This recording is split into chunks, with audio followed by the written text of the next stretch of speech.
प्रणाम सभी भैया बहनों को। तो आज समझते हैं इकाई 10 में बहुत अच्छा चैप्टर आया है अलंकृत बागवानी। क्योंकि अब जब फसलों को बहुत अधिक रोग लग रहे हैं, मौसम की प्रतिकूलता चल रही है, ऐसे में हम देख रहे हैं कि सोयाबीन की फसल को मोजेक खा जाता है, खैरा रोग धान को खा जा रहा है। दूसरी बात, मूंग और उड़द को चूर्णील फफूंद लग जा रही है। इधर मटर नहीं हो पा रहा है क्योंकि उसमें इल्लियाँ लग जा रही है, धुआर पड़ जाती है बहुत अधिक, उससे धनिया भी नहीं हो पा रहा है और मटर भी नहीं हो पा रही है, फसलें लाश में जा रही है ना। तो ऐसी स्थिति में हमें क्या करना चाहिए?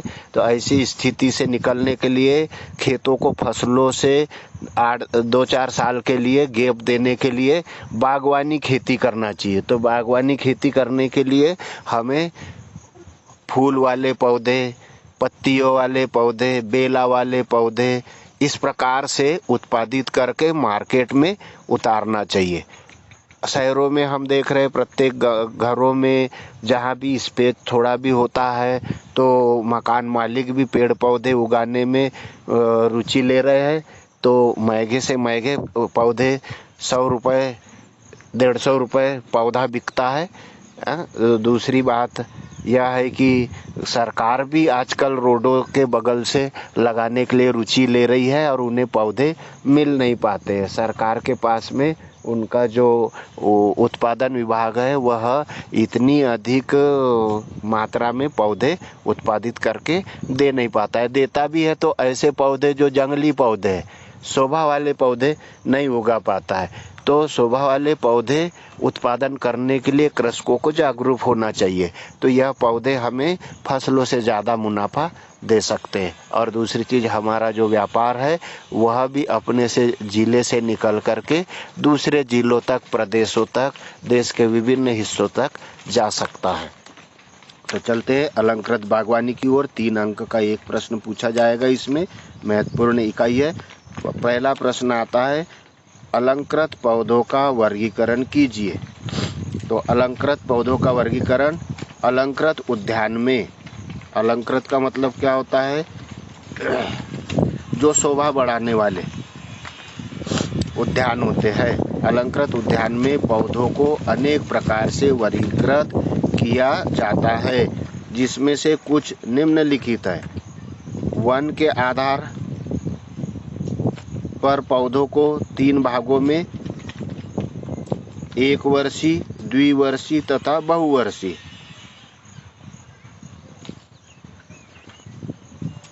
जीवन के आधार पे है ये, काय के आधार पर है? जीवन के। वहाँ पर लिखना भूल गए, है ना। तो जीवन के आधार पर पौधों को एक वर्षीय, द्विवर्षीय और बहुवर्षीय 3 भागों में बांटा गया है। एक वर्षीय, द्विवर्षीय और बहुवर्षीय।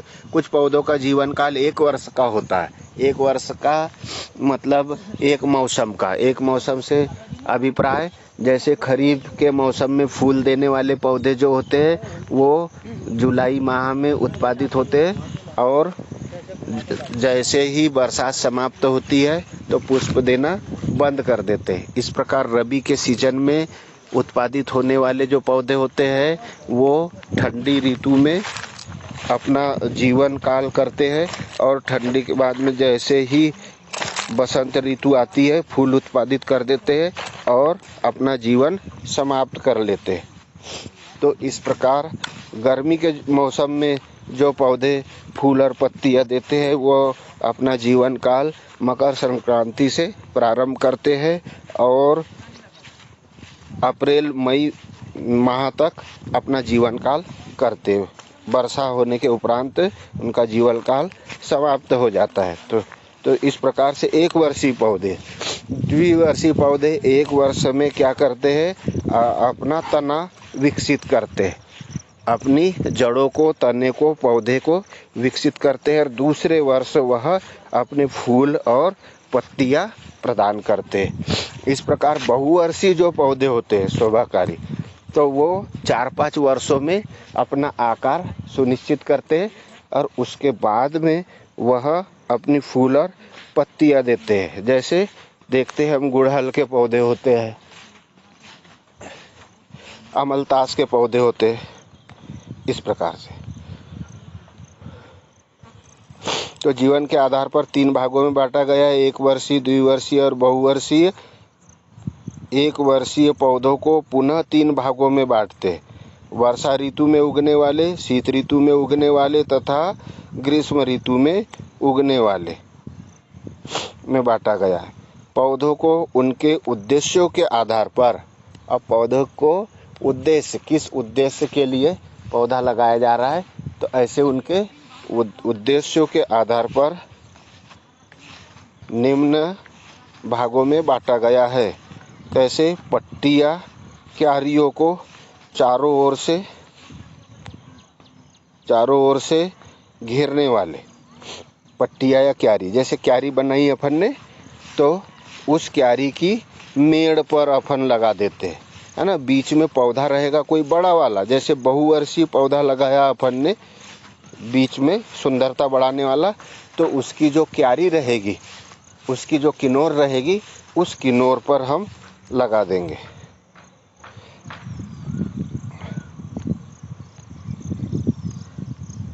पट्टियों के रूप में। क्यारियों में लगाने वाले पौधे, लटकने वाले पौधे, फूल वाले पौधे, पत्तियों की सुंदरता बढ़ाने वाले पौधे, चट्टानों पर लगने वाले पौधे, झाड़ियों के रिक्त स्थान में लगाए जाने वाले पौधे तथा गमलों में लगाए जाने वाले पौधे आदि। अलंकृत उद्यानों का रेखांकन किन बातों पर निर्भर करता है? अगला प्रश्न बनता है कि जो अलंकृत उद्यान है उनका रेखांकन हम देखते हैं। जैसे संतरे का बगीचा है, तो किधर से भी देख लो एक पंक्ति में दिखते हैं पौधे, है ना। तो ये किस आधार पर होता है? रेखांकन के आधार पर। तो महाराष्ट्र में हमसे कई वर्षों पूर्व उद्यान लगाए जाते हैं और उद्यान का रेखांकन भी पटवारी के अनुसार कराया जाता है। तो जैसे एक बिल्डिंग बनती है, तो बिल्डिंग में कमरे समान नाप के होते हैं। इस प्रकार से हमें पौधों से पौधों की दूरी समान लेनी पड़ती है। तो उस आधार पर पौधों का रेखांकन किया जाता है। तो यह प्रश्न वही है कि पौधों का रेखांकन किस आधार पर किया जाता है। तो उत्तर, अलंकृत उद्यान का रेखांकन अनेक बातों पर निर्भर करता है, जिनमें से प्रमुख निम्नलिखित है। कौन कौन से? पहला आता है स्वामी की रुचि, कि उद्यान लगाने वाले व्यक्ति की रुचि क्या है। जैसा मकान बनाने वाला मकान बनाता है, तो पहले इंजीनियर उसी से पूछते हैं कि तुमको मकान में क्या क्या चाहिए बताइए, है ना। तो यहाँ पे भी हम पहले क्या पूछेंगे कि आपकी रुचि क्या है। फिर दूसरा, भूमि के अनुसार निवास स्थान की स्थिति। जो रकबा दिया हुआ है उद्यान लगाने के लिए, तो उसके अनुसार निवास स्थान कहाँ पर है। निवास स्थान के आधार पर ही देखा जाएगा गेट कहाँ रखेंगे, रास्ता कहाँ से रखेंगे, पट्टियाँ कहाँ रखेंगे, क्यारियाँ कहाँ रखेंगे, ऊंचे पेड़ कहाँ रखेंगे और छोटे बढ़ने वाले पौधे कहाँ रखेंगे। तो इस आधार पर भूमि के अनुसार निवास स्थान की स्थिति देखेंगे। फिर तीसरे नंबर पे भूमि की उपलब्धता, कितनी भूमि है। अगर कम भूमि है तो उसे कम आकार वाले पौधे लेंगे और छोटी जगह में छोटा कंस्ट्रक्शन करेंगे। फिर भूमि की बनावट एवं आकार, भूमि की बनावट किस प्रकार से है, ढाल उसका किधर से किधर है, दूसरी चीज़ पहाड़ी तो नहीं है, पत्थर तो नहीं है, है ना, और आकार उसका चतुर्भुज है, त्रिकोण है, किस प्रकार का, यह देखेंगे। फिर जल की उपलब्धता, पानी की उपलब्धता कितनी है। जितनी पानी की उपलब्धता होगी उतनी कम पानी है तो कम पानी चाहने वाले पौधे, और अधिक पानी है तो अधिक पानी चाहने वाले पौधे लगाएंगे। उद्यान लगाने का व्यय, अब मालिक से पूछेंगे कि पैसा कितना है उनके पास में उद्यान लगाने के लिए। जिस प्रकार से पैसा है उसी प्रकार के पौधे लेंगे हम, क्योंकि पौधे भी महंगे भी बहुत आते हैं और कम भी बहुत आते हैं, खर्चीले भी बहुत आते हैं, ज़्यादा मेंटेनेंस करने वाले और कम मेंटेनेंस करने वाले भी आते हैं। तथा अब स्वामी की उद्यान को प्रतिपादित करने की योग्यता आदि। लास्ट ये देखेंगे कि जो बगीचा लगा दिया जाएगा वह कितने वर्षों तक उस उद्यान को सुंदर बनाए रखेगा। स्वामी की उद्यान को प्रतिपादित करने की योग्यता भी है कि नहीं। पौधे ऐसे ले कि वह उनकी कटिंग, छटिंग, बडिंग इत्यादि कर पाए। जो जितनी योग्यता रहेगी वैसा ही पौधा दिया जाएगा। तीसरा प्रश्न लेते हैं हम। अलंकृत बागवानी यानी शोभाकारी उद्यान के कोई 4 महत्व लिखिए। क्यों लगाए जाते हैं शोभाकारी उद्यान, उनके क्या महत्व है? तो महत्वपूर्ण यहाँ 4 महत्व दिए है। नंबर 1, अलंकृत उद्यान में विभिन्न प्रकार के फूलों को उगाकर उनसे तैयार तेल, सेंट आदि बेचकर अधिक लाभ होता है। एक तो फूल प्रदान करने के लिए लाभ भी पूछे जा सकते हैं, इनको लाभ में भी बदला जा सकता है। अलंकृत उद्यान के महत्व लिखिए या लाभ लिखिए। तो पहला लाभ तो यह है कि अलंकृत उद्यान विभिन्न प्रकार के फूलों को उगाने के काम में आता है। और इन फूलों से जब फूल उपयोग में नहीं आए तो उन फूलों का क्या करेंगे? तेल निकाल लेंगे, सेंट निकाल लेंगे और उसे बेचकर अधिक लाभ प्राप्त करेंगे। दूसरा, शोभाकारी उद्यान मन बहलाने का उत्तम साधन है। मन नहीं लगता, इसके कारण हम घरों में भी पेड़ को लगा लेते हैं, तो पेड़ों से ही मन लगा लेते हैं, काम मिल जाता है, काट छाट करते हैं, अच्छा लगता है। मन उदास जब भी हो पेड़ों के पास में चले जाओ तो उनसे अपने को धूप सहन करने की यानी दुख सहन करने की शक्ति, खुश रहने की शक्ति, यह सब उन प्रकृति को देख करके मिल जाता है। क्योंकि अपने अंदर भी पंच तत्व है, तो पंच तत्व से वह भी बना हुआ है, पंच तत्व से अपना शरीर भी बना हुआ है। मन बहलाने का उत्तम साधन है।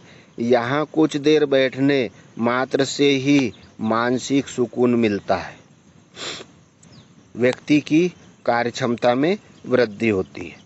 व्यक्ति कितना ही थका हारा रहे, पेड़ पौधे उनकी कार्यक्षमता बढ़ा देते हैं। तीसरा है, अलंकृत उद्यानों से घर के आसपास सुंदरता रहती है। और चौथा, अलंकृत उद्यानों के पुष्पों का उपयोग देवी देवताओं पर चढ़ाने के लिए किया जाता है। देख रहे हैं हम, यह अलंकृत उद्यान स्वयं का उद्यान है और उसमें वह काट छाट और फूलों की बनावट आदि बना रही है, उद्यान का आनंद भी ले रही है, मन को भी बहला रही है, ऊर्जा भी प्राप्त कर रही है, कार्य क्षमता बढ़ाने के लिए हो जाता है। धन्यवाद। इसके आगे भी है के लिए होता है। चौथा है, यह पर्यावरण में प्रदूषण को रोकते। तो पर्यावरण प्रदूषण जो हो रहा है उसको रोकने में भी उद्यान बहुत अधिक लाभकारी होते हैं। तो अगले PDF में अपन क्या समझेंगे? अलंकृत बागवानी के क्षेत्र को बढ़ाने के लिए सुझाव दीजिए। अलंकृत बागवानी के क्षेत्र को बढ़ाने के लिए सुझाव। धन्यवाद।